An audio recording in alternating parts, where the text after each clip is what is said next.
I should have, when I closed out the women's sports panel, made a couple of little announcements I had planned to say. So bear with me. The season opener for the Dallas Wings, May 16th versus Minnesota, so we get to see the team in their hometown for the first time. And then as we were talking about women's sports, I would be remiss not to mention how Dallas Trinity FC is heading toward a playoff push. Playoffs start in June.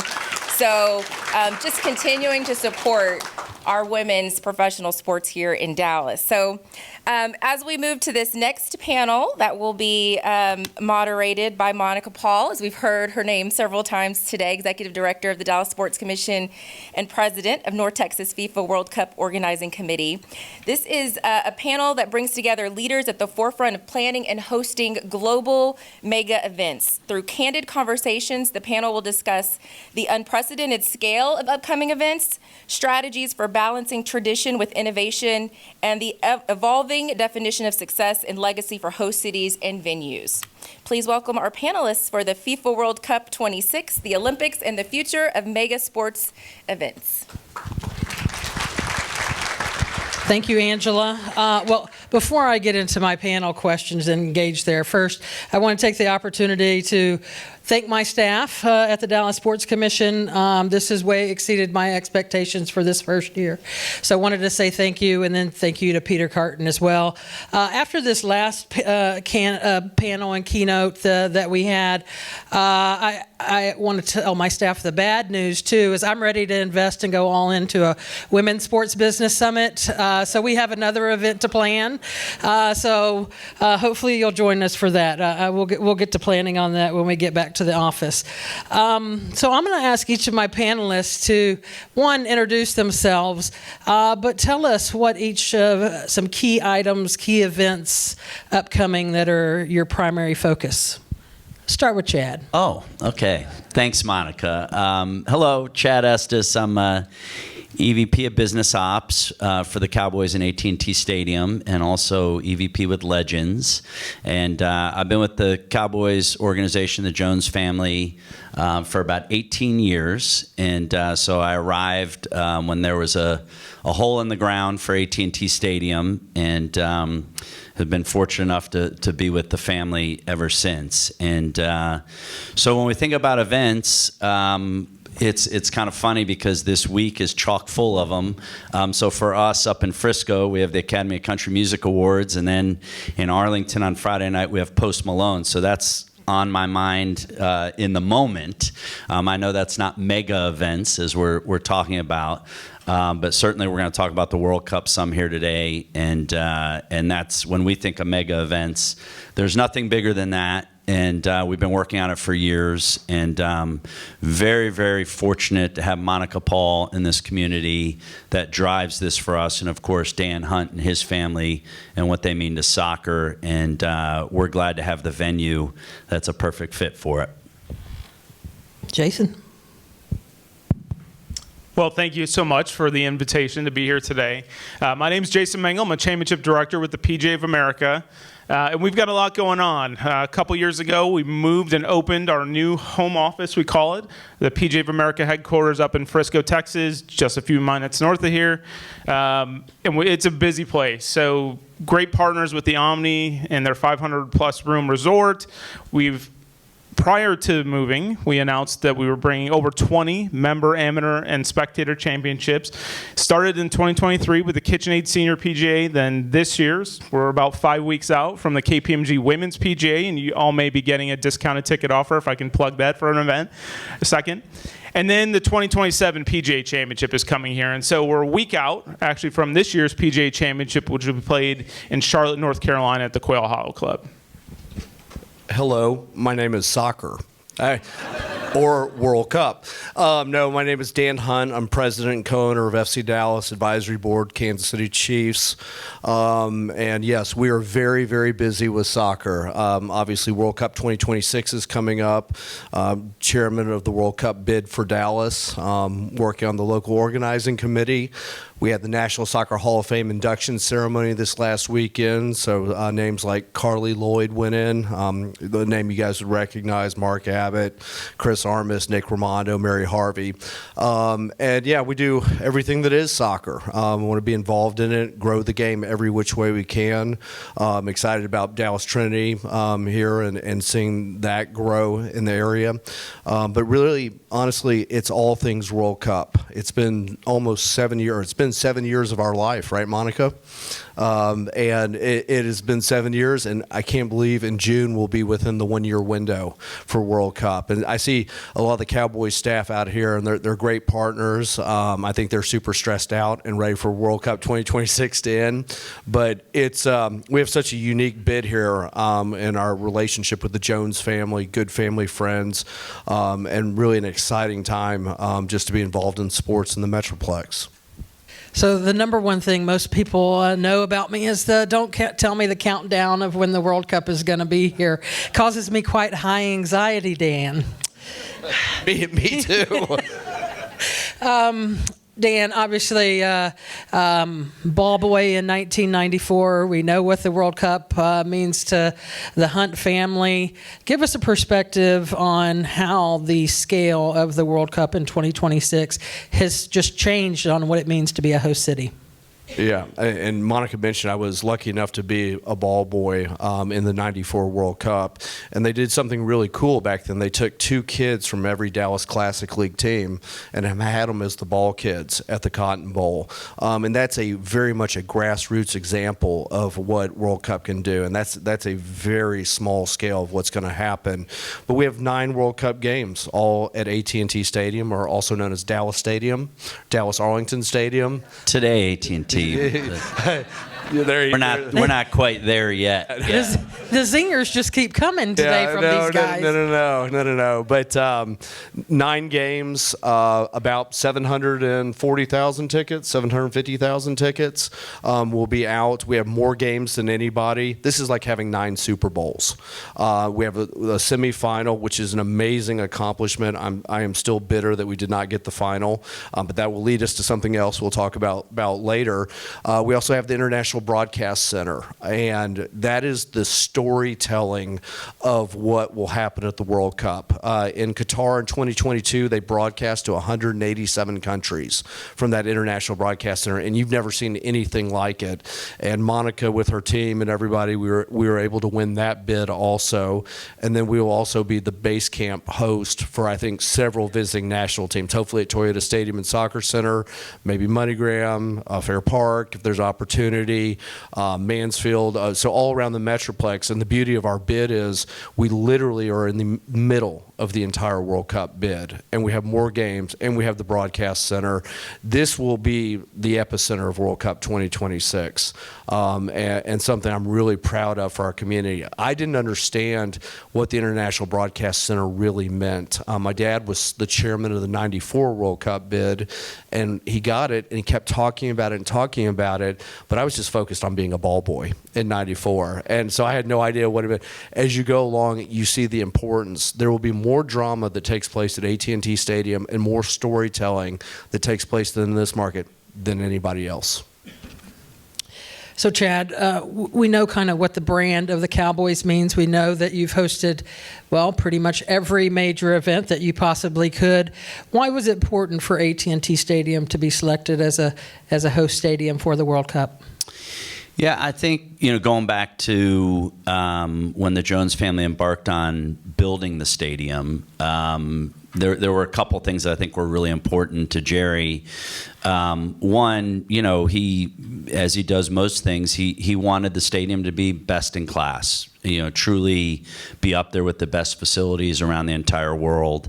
And when they went to design it with HKS, that was the thought. Architecturally significant, big, incredible for customer experience and all the like. And my opinion, now that we're this far into the stadium being open, it's hard to imagine. I think going into year 17, And we've seen a lot of stadiums be built since, and I think I'm really comfortable in saying that the stadium will stand the test of time. There's some other great ones. SoFi Stadium obviously is remarkable, but I think our stadium will stand the test of time. So your stadium is only significant if you have the best events in the world in the stadium. And as Monica mentioned, because we're fortunate enough to be in DFW and we're fortunate enough to have people like Monica and the city of Dallas be so proactive in helping us land these events, that we've had the Super Bowl and the Final Four and the playoff championship game and others that are kind of up there with the biggest of the big. But this truly is the biggest, and part of it is because it lasts for an extended period of time. It's so worldwide. We know over 100 million people watch the Super Bowl, but that happens every year at an NFL stadium in the United States. It's been since '94. Who knows when this will come back? So there's just so many aspects of it that make it so unique and special. We're going to grow grass in a dome stadium, for the first time ever. Over that 6-week period of time, and we'll have the eyes of the world on our stadium and on our community. So I think it was a must get. And there's a lot of sacrifices that went into getting it. We mentioned one with our wonderful partner AT&T, doing the right thing for the community by being willing to have the stadium called Dallas Arlington Stadium for that period of time. But there's obviously a lot of other sacrifices that go into it, not only time, people sitting up here, and lots of others. So I view it as kind of a triumph to lead the venues with 9 matches. I can't remember what the word Dan just used. What'd you say about not getting the final? I'm actually pissed off, so I'm a little more aggressive. We should have had the final. It was a mistake. It'll always be a mistake.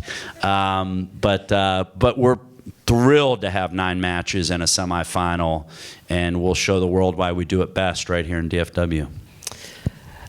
So just to give you some perspective, Super Bowl is, one day, but generally you've got the week leading up to it. For those of you not familiar with what this World Cup schedule will be, is 39 straight days with a few rest days in between. But so we're preparing for 39 straight days of a fan festival and those 9 matches. So Chad, what are you most excited about from the World Cup? But then what is the few key points that keep you up at night? Yeah, I think, one is there's just so much anticipation. I went to my first World Cup in Qatar, which was like a super weird and unique experience.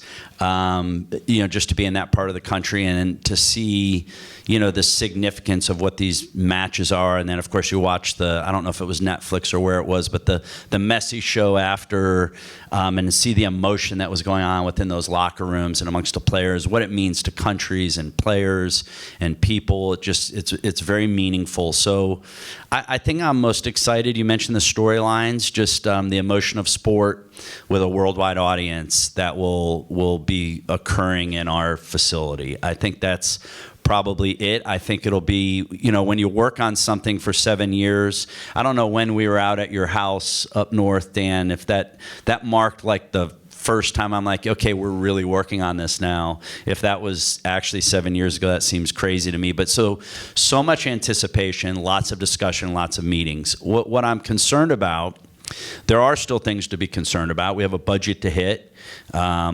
We have money to raise. And then look, we need to deliver on the experience that we expect. I think when we sat, Dan and Monica, we sat in front of FIFA and we made the pitch and made the case for our stadium. We made it multiple times. We made it for the final, but we made it just to host. And we present ourselves as we should have the best experience in the world for what this event is. And now you just really hope you can deliver on it.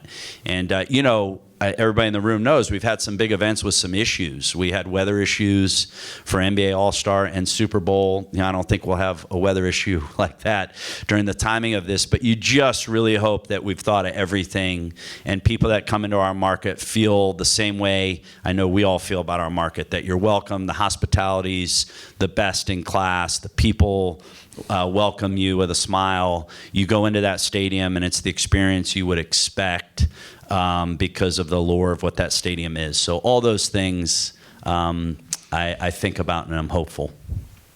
Dan, what keeps you up at night? I don't know that there's anything that keeps me up at night. What I'm most excited about is I believe we're going to do a better job than any other market. And I know we do things bigger and better here. And again, this partnership with the Cowboys and with Monica and her team. And then the city of Dallas has been amazing to work with. Plano, Frisco, Arlington, Fort Worth, they're all engaged. This should set the table for Women's World Cup 2031. I'm pissed and angry. How about that? About us not having a final. There you go. In solidarity with you. But the Women's World Cup final, I hope we set the table, and that happens here at AT&T Stadium and World Cups beyond. I actually believe the World Cup will come back more often because the economic proposition is so different here. You're talking about 104 matches, 48 teams playing here. Sorry, Monica, I just keep giving you more and more work. Yeah, no pressure. But I actually believe this market, because this has the least infrastructure of any World Cup with these NFL stadiums already built. So many countries, you're talking about Qatar. So I've been to every World Cup since 1986, and you see the spin that every country has on it. Qatar spent $250 billion on the World Cup. The second highest amount ever spent on a World Cup was around 15 in Brazil. That doesn't translate or happen in this market because we have the stadiums, the training facilities. There is expense. I mean, Chad said it. The one thing that does keep me up is we have a budget. We got a budget. It's local engagement. It's selling tickets. It's sponsorship. It's all of those things to put on this event. Safety and security is a line item. I don't even know if I can disclose how much it is. I have to look over at you. I'll just leave that alone. But it's a big, huge number for this. But we want to put on a world-class event here. So that is the one thing that keeps me up at night. And I've been around this game all my life, and around football all my life, and basketball and a number of sports. And this is different. This is unique. The world's eyes are on it, and what goes on inside the white lines is so magical, and sort of the respect and awe for it, especially what it means to so many of these countries. It's going to be really, really special, but it's a different kind of intensity. I've got a limit amount that Dan can talk. I don't know. He's really starting to stress me out a little bit. I'm here for you. Yes. I'm going to need therapy after he continues to lay these things on. Me too. So we're going to switch to Jason for a little bit to give this World Cup talk a little break. Another sport that has a lot of tradition, a lot of passion around it. So Jason, how does the PGA balance the tradition with innovation in modern mega events that you're responsible for? Well, first of all, I could listen to both of you talk all day, including you, Monica, but also jealous that, in our case, we're building that stadium, and opening day, the eyes of the world are on us. So that's what keeps me up at night every year. How we balance tradition. So we own 2 of the 5 beachfront properties, if you will, in the sport of golf, in the Ryder Cup and the PGA Championship. And when you get defined in the world of golf as a major championship, it's all about tradition and history. So we're very strategic caretakers of those assets. But as the world evolves, the event evolves with it. And so back in 2011, we were the first major championship to allow cell phones in the. And now you fast forward to today, and we have a partnership with T-Mobile. So that just kind of grew over time. Another thing that we've done to enhance, if you will, the spectator experience is our Food Inc. ticket. So every grounds ticket holder at our PGA Championship has all-you-can-eat access to concessions. And so those are 2 examples of how we can evolve but be careful stewards of the tradition of these championships. So as we've hosted many events, a long resume here at all of your facilities here in the North Texas area. Jason, what are some recent things that you have learned? Try to build upon it each year, or make the next event better. What are some recent lessons learned? Yeah, I'd say the most important lessons that we continue to learn at the PGA of America through our championships are expect the unexpected. So if we go back last year to Friday of PGA Championship Week in Louisville, first of all, it was dark in the morning, and just like any other major event, we have volunteers and staff who are arriving, and unfortunately, a team member of our security team was hit by a bus and killed. And that kind of got dominoed into other things, resulting in the number one player in the world getting arrested and having that broadcast all over the ESPN that morning. Now that pales in comparison, obviously, to someone losing their life. But just thinking about how our team reacted in the moment, no one would have expected that when the day started. I think the biggest concern would be, is the fog going to lift by the time the event starts? And so you just really need to have, can't overstate actually the value of having a good team in place who can react on the fly and handle that stuff that's off your radar when you woke up in the morning. What are you seeing from different fan expectations and the overall change in your demographics for your major championships? Yeah, so from a demographic standpoint, golf doesn't have the best track record historically. But we sit here today on the first round of our PGA Works Collegiate Championship taking place in one of the storied venues in all of sports, Whistling Straits up in Wisconsin. And so for those of you that aren't familiar with PGA Works Championship, it is the most culturally significant event in golf, bringing together HBCUs and historical Hispanic institutions and giving them, again, a chance to play golf and learn from, we do panel discussions throughout the week, and so it's on and off course. But that's kind of how we help our mission to make golf more reflective of society today. From a expectation standpoint related to our championships, really, it starts before you even leave the house. And so, again, knowing that we are creating that temporary stadium, we don't have the luxury of having 10,000 parking spots directly adjacent to the golf courses. I think if you went back in history and you talked to Alistair McKenzie or Donald Ross, kind of that golden age of golf architects, and you showed them what modern day major championships are going to look like, they probably would have now rolled over in their grave a little bit. So that's where we spend a lot of our time is starting to look at parking and transportation routes, because it's not these golf courses weren't designed with access to major freeways, and so we're creating that on the fly, and we have a bunch of great service providers to help us. But really, our vision starts at the moment that the spectator leaves their house. So Dan and Chad, we're kind of talking about keeping up with the fan expectations. We have two stadiums here that are under renovation to continue to be state of the art. From your perspective, when deciding what events you're going to host, what major events you're going to host, what does success look like? What are you looking at when you're trying to evaluate that?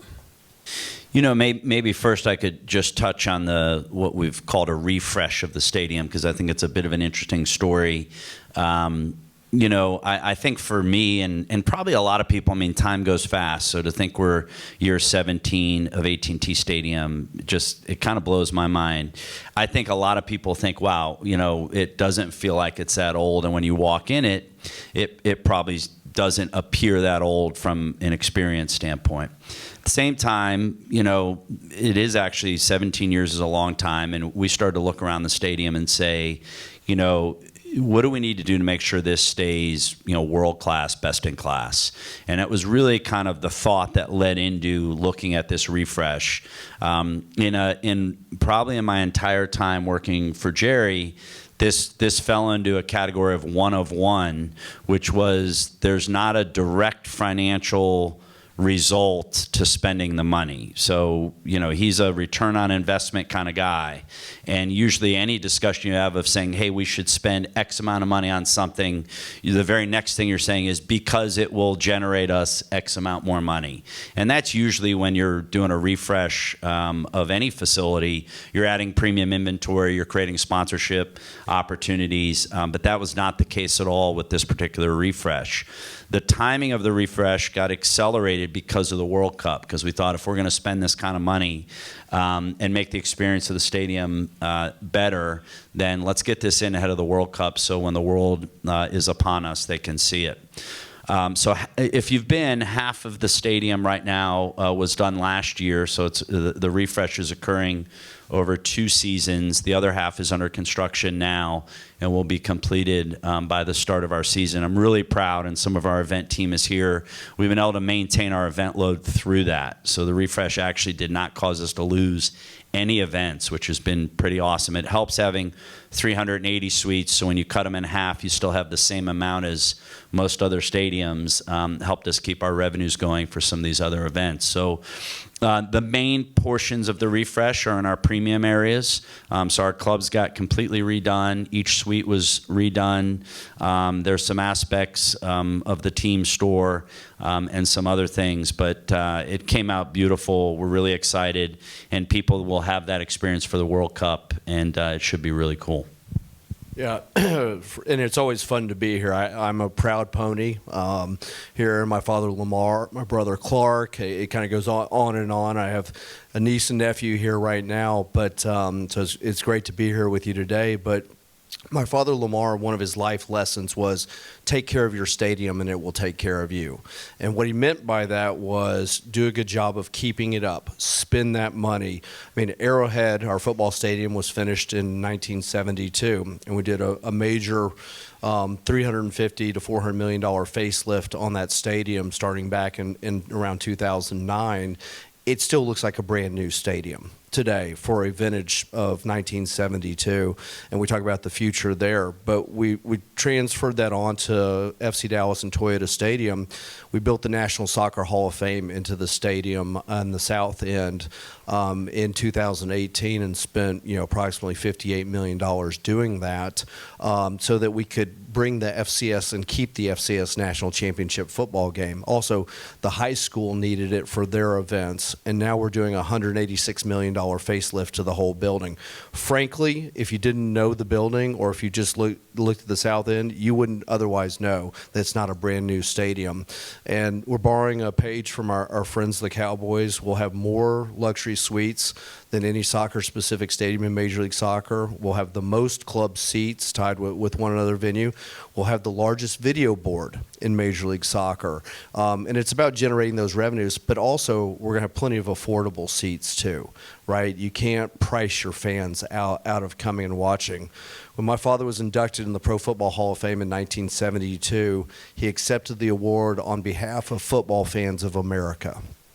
He understands the fans are what make it, right? The fans are why you have a team. The fans are why you generate the revenues, or be able to pay your staff, or pay your players, or they're watching it on on TV. So he understood that you've got to make it fan accessible, and we're trying to make this experience for the modern fan the best in soccer. We'll have a roof structure all the way around the building, and what we hope it'll allow us to do is an extension on the FCS National Championship game. We have one bowl right now, Scooter's Coffee Frisco Bowl. We'd like to add another bowl, well, we've had a second bowl game, but we may add another one, or I'd like to have a kickoff classic or an HBCU game at the stadium. Gold Cup, which we work with Monica and her team on all the time. We like to host those matches. Obviously, men's and women's national team. We want to host those games, and then finally concerts. This is a crowded market, and you're competing with the Cowboys, the PGA, the Rangers, the Mavericks, the Stars. I mean, NASCAR was this last weekend. I mean, there are so many things going on, and you have to carve out your own niche in the market, understand what your market is, and provide the best experience to all the patrons that are walking in your door. And so that's what we've been really focused on, and I'm really proud of the efforts. And my father kicked off this soccer-specific movement. He built Crew Stadium in Columbus, which was designed and built in 9 months on the fairgrounds. And it was his vision that soccer in the United States was not going to make it without soccer-specific stadiums.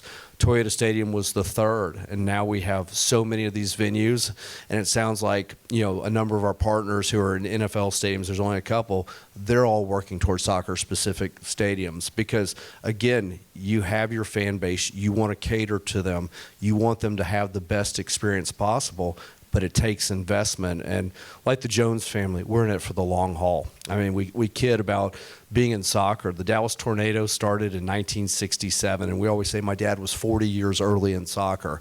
We've been in the football business since 1960. We've been in the NBA since 1966. That's when our investment. We're in this for the long haul, and sometimes you say, what is the ROI? No, there's an ROI over the long term and a social ROI that goes with it. So, Jason, from your perspective, successful event?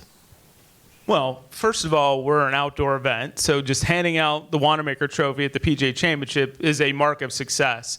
We have budgets and host site partners in the community that we need to be responsible stewards of these championships, and certainly we do everything that I'm sure these guys do with post-event surveys. One thing that's I'm sure on the top of everybody's mind right now is broadcast metrics. So we'll look at that post-event, and we're at the whim of the leaderboard over the weekend, so we hope that the cream rises to the top. But there's always a storyline that comes out of each championship, so it's really just taking advantage of that throughout the week. And then we'll recap and start planning over for the next one immediately thereafter. We're already on a 2-year cycle right now for the PGA planning, so we're inside next week of 2 years from the 2027 PGA Championship. We're already planning hard on that event. So one of the key things that we're focused on from a World Cup standpoint, but every major event that we've done too, is legacy. And I know each of your organizations believe in legacy and give back to the community. Chad, give us a view or inside viewpoint of from the Cowboys organization or any event that y'all do. How important is the legacy, and what does that normally look like? Well, I think I'll think about it specifically the World Cup. Dan, I'm sure, has very specific thoughts, but I think when something this significant comes into a market, what happens is you expose the experience to a lot of new people that haven't had that experience before, even if it's whether or not they're going to the actual venue for a match itself, or the reason you do things like Fan Fest is you create a lot of exposure around the event. I think more than anything, World Cup in the U.S. Next summer is going to create a lot more people interested in the game from a participation standpoint, from a youth standpoint. Kids are going to dream about someday playing in the World Cup, and that's going to affect Dan's business in a really, really positive way. I think about, for example, the NFL draft just happened in Green Bay, Wisconsin. I think they had over 200,000 plus people. I mean, the visuals were just amazing, seeing all those people standing there having experience around the draft. And it's really about creating ways to touch sport. If you don't have that ticket to be in the stadium, there's a lot of other ways to do it. And it gives people experiences, and it really creates, I think, amongst our youth, something people can dream about. And I know there's more specific things about building fields and things that get left behind because of the community involvement. I think all that stuff's really important. But what I think this is going to do is create this mass awareness, and it's really going to affect people's perspective on the sport, which the U.S. has been obviously developing, and the Hunt family very close to it, but still behind. And what happens in Europe, and this is a bit of a game changer in my opinion for that. Yeah. For legacy first, we want it to be financially successful for this market, for our LOC, because that's dollars that can hopefully go to 2031. That's the obvious one that you start with. And Chad said it. We want as many community fields that can be built as possible. We are still way underserved, I think, and I see a bunch of my FC Dallas staff out, but we control or operate over 50 fields, and we could use another 100 fields, and I could fill every single one of those fields in the Metroplex. That's just how big the game is and how underserved. Obviously, from an FC Dallas standpoint, you want to grow the fandom for Dallas Trinity. You want it to grow their fandom, right? Just because it's a men's World Cup doesn't mean the women's game can't grow. If you see what happened after the Women's World Cup in 2019 and the success of the national team, it really was a shot in the arm in men's soccer too. So you hope it does it for the game in its entirety. And I know there are a number of other franchises around in the Metroplex, and you hope it lifts them up. We need more soccer. Besides the financial point, and I keep saying this, we need our Michael Jordan moment in Major League Soccer.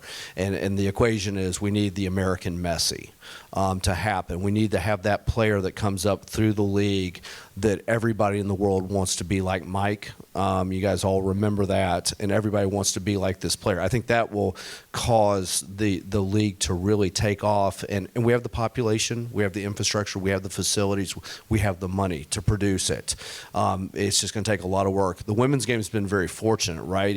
If I have to argue, the U.S. women's national team is the greatest sports dynasty of all time. 4 World Cups, so many gold medals, win everything, continue to win everything, continue to produce top talent year after year.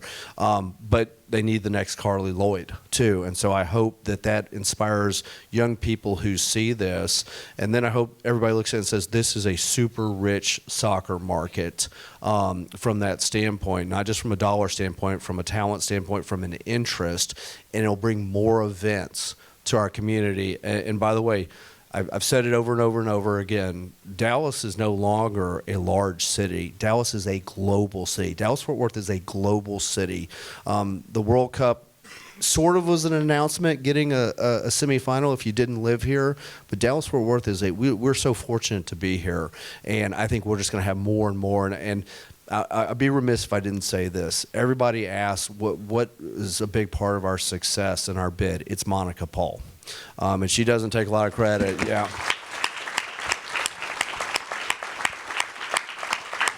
And her entire team. And I don't think they get enough credit for this. The amount of work and effort that goes into this, you guys can't fathom, and bringing all these political parties together. And they do this amazing job. That's why we've had more big events than anybody else, and we'll continue to do it under her leadership. Well, Dan definitely puts the pressure on. I think I need to find the contract for the 2031 Women's World Cup already. But we'll continue working on that. And it's honestly my pleasure to serve this region. But Jason, what type of legacy do the PGA of America wield into your championships? Yeah, we're fortunate to have our own charitable arm in the PGA Reach Foundation, which has 3 pillars. We talked about the Works Championship. That's our diversity pillar, taking place again this week. We have our military arm, and it's using golf as a rehabilitative tool. Someone comes back from serving, whether it's a mental or physical injury, and the stories that come out of that program, it's not uncommon to hear. I had 2 choices. I could pick up a gun or a golf club, and that's called our PGA Hope program.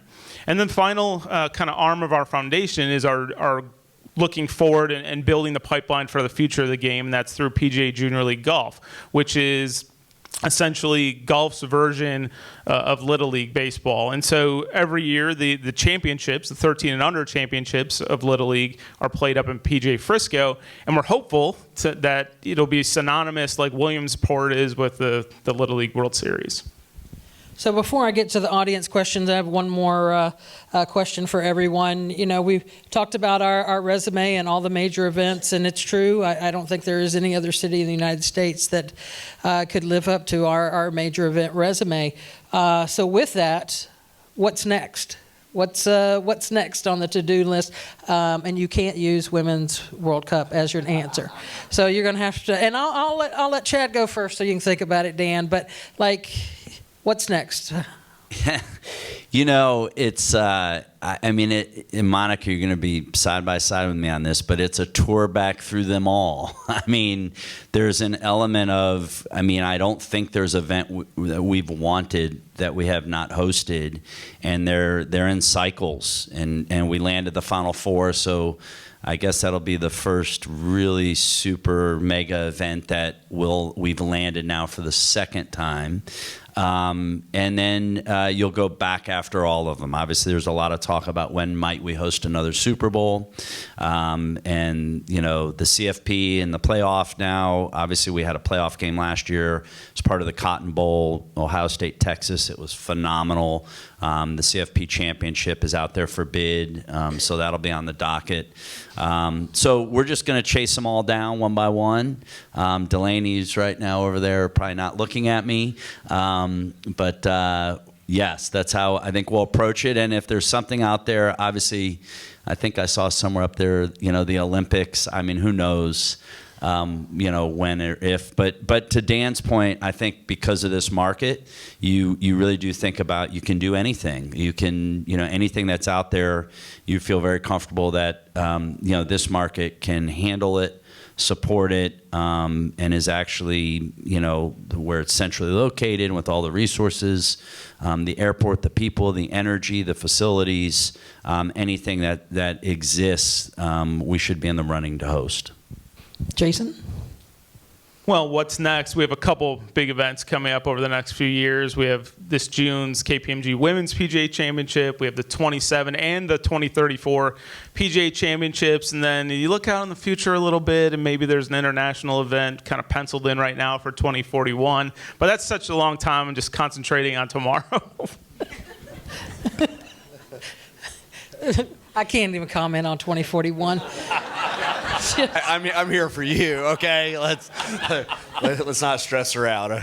Yeah, you did hear me say, and I'm not allowed to say it apparently, but I said my name was soccer. So Women's World Cup obviously in 2031 will be a big one. But and this is a fun one for me because we're in the football business too. I think it's time for the Super Bowl to come back.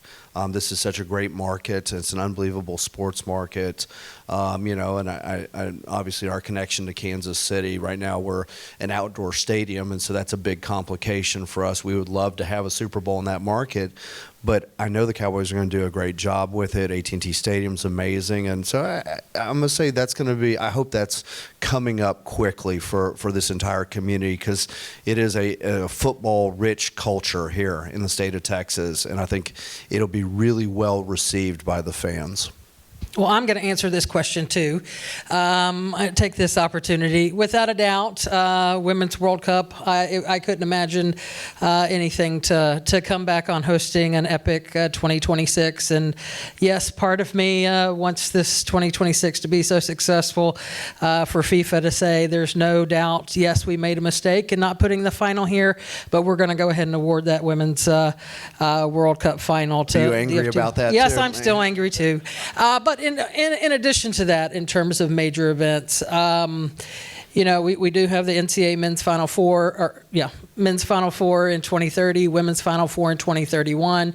We're a Rugby World Cup candidate host city in 2031, Women's Rugby World Cup candidate host city in 2033. There would be nothing more delightful in addition to those women's events to figure out how to bring home a WNBA All-Star game to the DFW area. So I think we have a lot of opportunity in front of us, and quite honestly, from my seat, great to see the growth across all of our sports, the new teams that are coming into the area from Dallas Trinity FC. Obviously, the Wings aren't new, but the growth that we're seeing there, additional sports on the women's side that are due to be announced any time now. So just a few questions from the audience. Dan, how can college soccer help grow the fan base for MLS? Yeah, and obviously it's a great question here because how rich the programs have been, both men's and women's here at SMU. And Shellis Hyman was a former FC Dallas coach and longtime coach here at SMU. And our connection, like I said, to the school is very deep. Look, there is a pathway for every kid, and every person does not develop at the same time. We have those really special talents that we know by the time they're 15 or 16, they're ready to go. Some of them fizzle out, some don't make it. There are plenty of kids that college is really the perfect experience. It's the social experience. It's a maturity going off to school. What I would love to see college soccer do is have a fall and spring season. It is critical, and we know this, the math is very simple. players need at least 2,000 minutes a year of development playing high-level soccer, and you're not going to get that in the college season right now. And so if there was a fall and spring season, I think you could probably wind up getting a lot of MLS teams behind that, because we produce so many talented young people every year, boys and girls. And, to have that opportunity to put them in the right training environment and the constant. My nephew was playing soccer here for 4 years and had an awesome experience. But, I was amazed how short the season is, and I knew it because I went here, my brother Clark. And so you've got to get that critical 2,000 to 3,000 minutes of development. I see young man, Matt Denny there, who runs our 3rd division team, which is a lot of those kids who are high school and college age play, and we're getting them that 2,000 to 3,000 minutes. So that's how SMU and college soccer can play a critical role, is going with 2 seasons. And then I think you'll have a lot more college soccer players make the jump professionally, both to the men's and women's game. Chad, last one for you.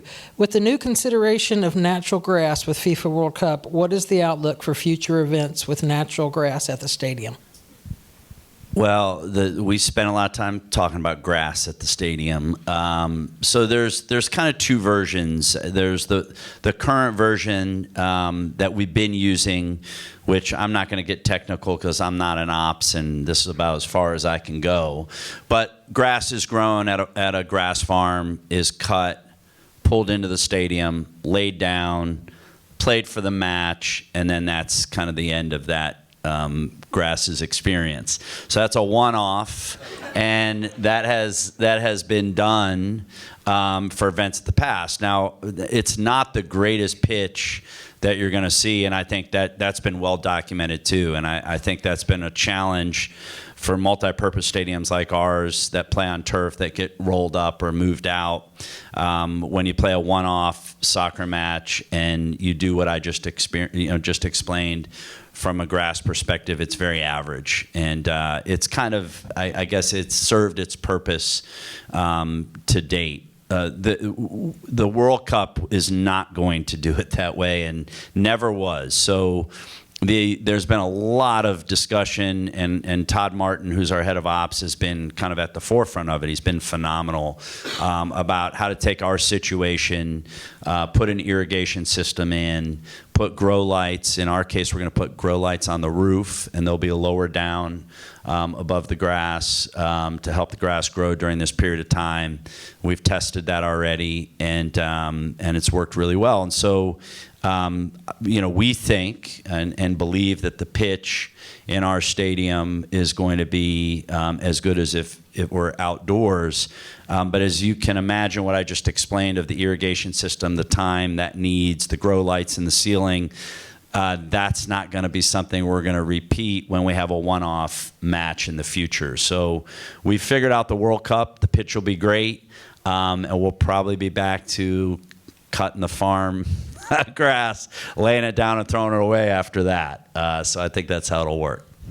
I know we're running over, but I need to clarify something for Chad. Please do. There are always legacy components that we use. It many times utilize this pitch that could be removed from AT&T Stadium. Thank you, Monica. Into the community. So with that, we're going to wrap it up. We know we went over, but I just know it gets removed. I really did not know where it went after that. You throw it away. But thank you, Chad. Thank you, Jason. Thank you, Dan.